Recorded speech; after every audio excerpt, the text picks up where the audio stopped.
Welcome to Craft Today, and here we're going to create 4 in Infinite Craft.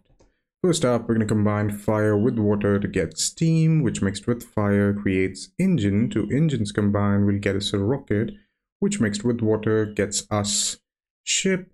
Next, we're going to combine fire and ship to get cannon, and then combine rocket with earth to create moon, which mixed with ship will get us lunar. Combine that with rocket to create Apollo, which combined with cannon will get us Artemis, which mixed with Apollo will get us twins. Mix two twins together to get quadruplets, and for the final step, combine moon with quadruplets to create 4. That's how you make 4 in Infinite Craft.